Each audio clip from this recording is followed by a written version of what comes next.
Hi, I'm Pastor Tripp. Today I'm here to give you some encouragement.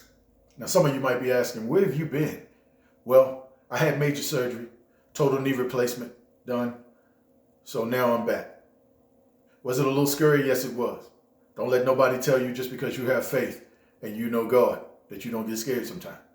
Yes, you do. That's why we call on Him, trust in Him, and you do better to trust in Him while everything is going good, so that you feel better when you know you're going through, that God is with you. Always do His will. I always tell people, stay in Him, family. Now, let's get to the meat of the matter, the encouragement. Some of you are praying for things right now. Something you think God is not going to give you. Something you think God is taking a long time doing. Something you wondering if God is even hearing your prayers. Yes, He is. Now, let's get to it. Why is it? Two things why it would seem that God is not answering your prayer. Because God says that the answer to your prayers is yes. We're going to go through that in a minute. But what are the two reasons that God seems to be holding up your blessing? Let's get to it. Go with me to 2 Corinthians. 2 Corinthians chapter 1, verse 20. 2 Corinthians chapter 1, verse 20. For all the promises of God in Him are yea, and in Him amen, unto the glory of God by us. What's God saying? His answer is yes, as long as what you're asking for is within His promises. And yes, He does even promise to bless you with the desires of your heart.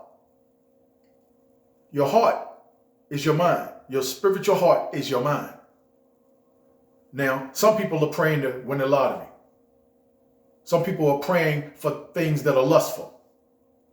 God is not blessing you with those. Why? Because of the fact that that's not in His promises for you. You got to, by the renewing of your mind, line up what you're asking God for with His promises.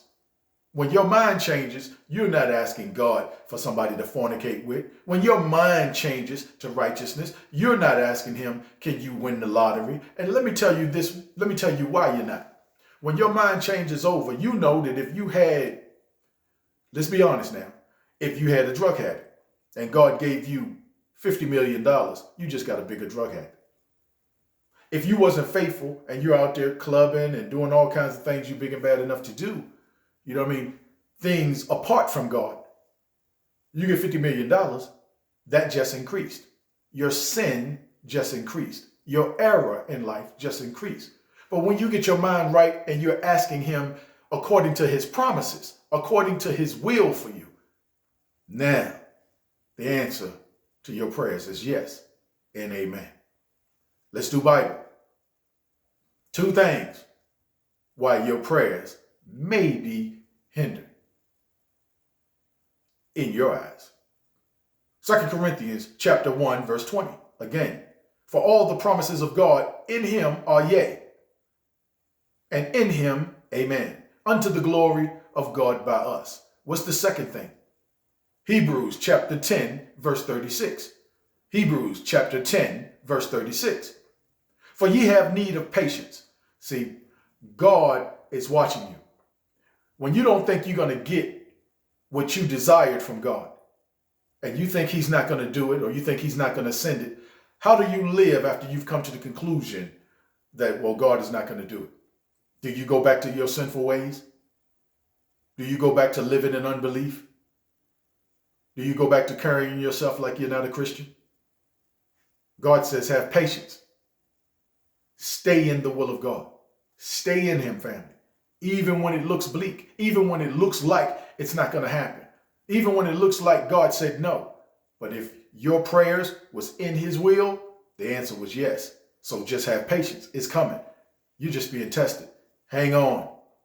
It's coming. God is about to bless you. Now let's do this word here so that you know what not to do. Hebrews chapter 10, verse 36. For ye have need of patience, that after ye have done the will of God, ye might receive the promise. After you have done the will of God. What does that mean? Do I have to be perfect? No. But you have to be in Him. You have to be living in Him and Christ will do the rest in you. Live in him. That which you do know to do right, do right. God says he who knows to do right and don't, it is sin to him. If you know to do right, do right. That makes you righteous. I pray you got something out of this. God is about to bless you. 2 things. Pray in his will and do his will. God bless you. Till next time.